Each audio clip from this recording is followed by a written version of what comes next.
Hey guys, Wyatt Claypool here.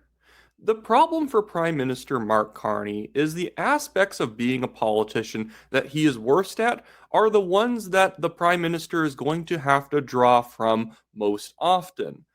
Yesterday, in question period, things did not go particularly well for Mark Carney because he's not very good at answering questions on the fly. If anything, the federal debate was the worst aspect of the campaign for Carney's Liberals.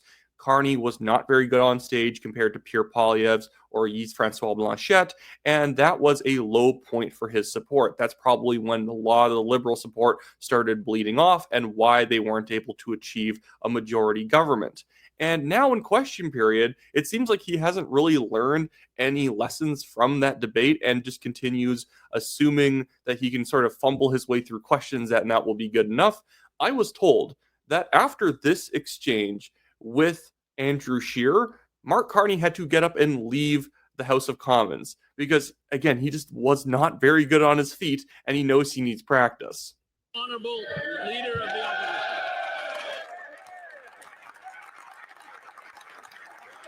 Thank you very much, Mr. Speaker. I would like to welcome the Prime Minister to his first official question period. This is where democracy lives, and this is where we provide rigorous scrutiny on every word he says and every dollar he spends on behalf of Canadians. Now, let's talk about those words and dollars. During the election campaign, it was elbows up as he put retaliatory tariffs on the U.S. Then secretly, he dropped those tariffs to effectively zero.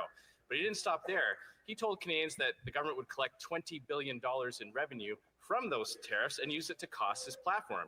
Now that those tariffs are going to bring in $0, two quick questions. Why wasn't he honest with Canadians during the election? And how's he going to make up the shortfall? Is he going to borrow it, print it, or tax it?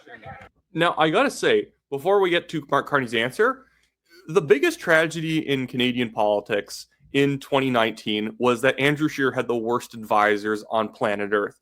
The man is actually great on camera. He's really charismatic, and they ended up destroying him in 2019. His advisors basically walked into his office every single day when he was up against Justin Trudeau and says, Andrew, be boring.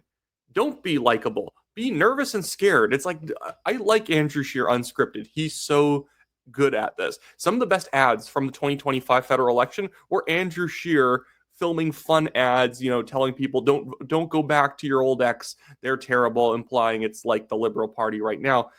Well, yeah, so I just needed to have a quick aside about that. I really like Andrew Scheer when he's just being himself. By the way, guys, if you like my coverage of politics in Canada, make sure to like the video, subscribe to the channel, leave a comment, do all that great stuff. And now I'm going to get to Mark Carney's answer.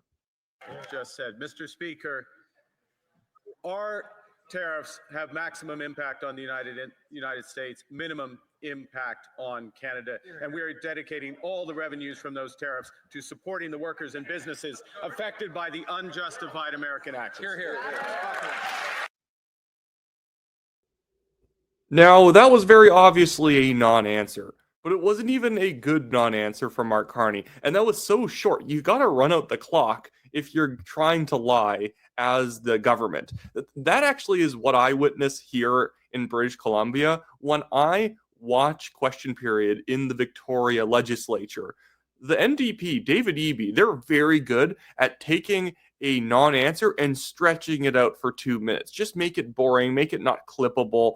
Mark Carney just says, well, I know I lied about that, but I didn't really lie because and then he just repeats like a talking point from the election. It's nothing that any Canadian would watch would say, well, I can see what he means by that. Like, no, he's just lying. That's all you can say. Anyone, even a Liberal voter, would be like, well, I thought he was going to actually come up with a real reason why Andrew Scheer's wrong. Well, he didn't take long to pick up old Liberal habits of not being able to answer questions. But since the election, Canadians have been inundated with grand rhetoric and pretty speeches from this Liberal Party, but they are still suffering under all those policies. Household debt up at record levels. Number of people who can't pay their mortgages increasing. Food bank use continuing to rise. Now TD Bank is forecasting a recession with hundreds of thousands of lost jobs. The PM said undoing the damage of the last 10 years would require great speed, but he's not going to table a budget for 6 months. If he's the man with the plan and the guy you hire in a crisis, why won't he table a budget before he goes on summer vacation? Mr. Speaker, I understand the member of the opposition is very busy, didn't have a chance to study closely the 100-day plan of the former from Ottawa, Carleton.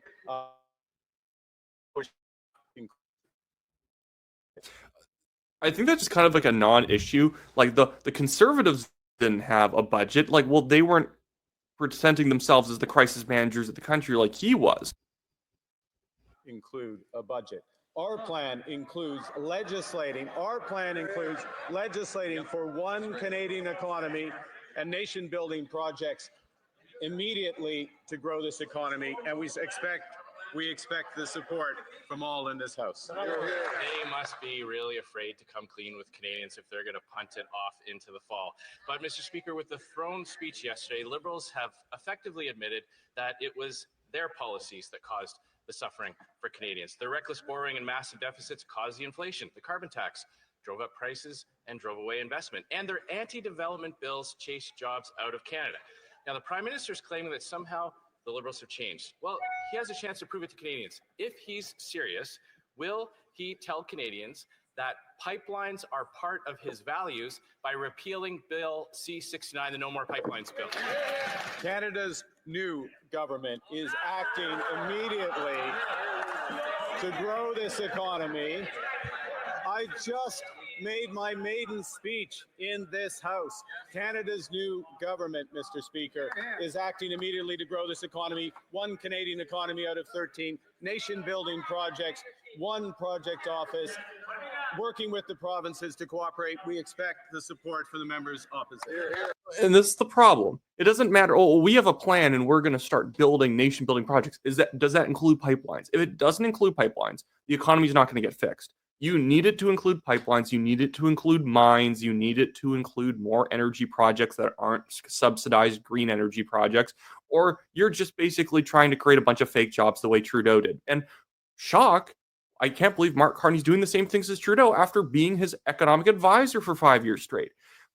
The questions, I'm not going to show you other footage of other ministers answering questions. It's pretty much the same that we've been seeing over the past few years. When we see more egregious stuff, I will be bringing it up. Conservatives have been doing a pretty good job over, the last few days of being able to characterize what the new Liberal government's like, what's wrong with them already. They do have to kind of tread lightly a little bit because you have to wait for the Liberals to screw up before you pounce on them.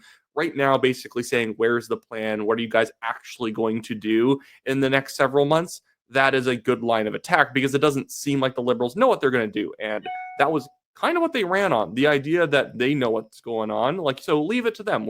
They're going to hit the ground running. They're going to get stuff done. And the fact that they can't even put a budget together with this guy whose entire background is supposed to be finance is absolutely insane.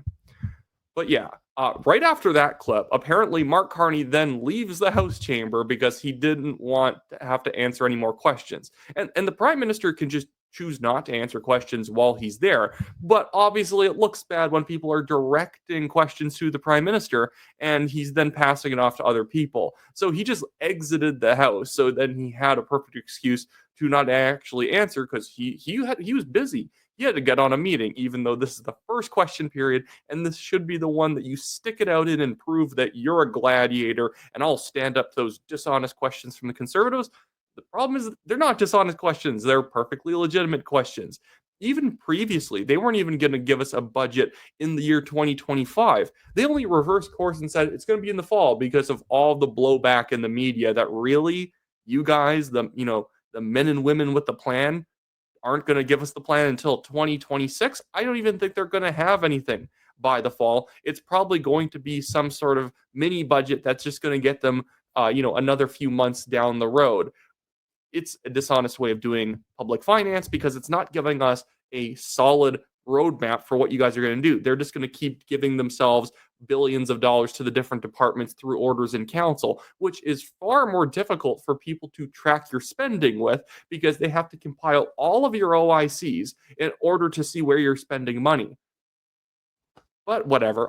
But he's the guy who's going to save Canada. He's going to save Canada. He's going to fight back against the U.S., even though he's already basically backed off all that stuff. It's like he never had to explain why he ran on the fact that he was, putting retaliatory tariffs against the United States, but then he got rid of like the vast majority of them before election day had even happened. But yeah, that should be it for me today, guys. Here, it's been an absolutely crazy day or crazy week in Victoria. I was absolutely exhausted today. It's like the amount of stress, the amount of running around you're doing. You wake up at 6 a.m. and you go to sleep at 1 a.m. That took everything out of me. That's why this video is actually a little bit later in the day, because I just felt like garbage the entire day, just purely through fatigue. It was nuts. I might have to make more content about what went on in Victoria the way I did a couple weeks back. After those couple weeks, I dropped a video last week about kind of what it was like as a staffer in Victoria being attacked by conservative MPs or MLAs for basically wanting them to actually be conservative and helping the independents out. So as I'm going forward, I'm going to be back in the regular studio hopefully tomorrow.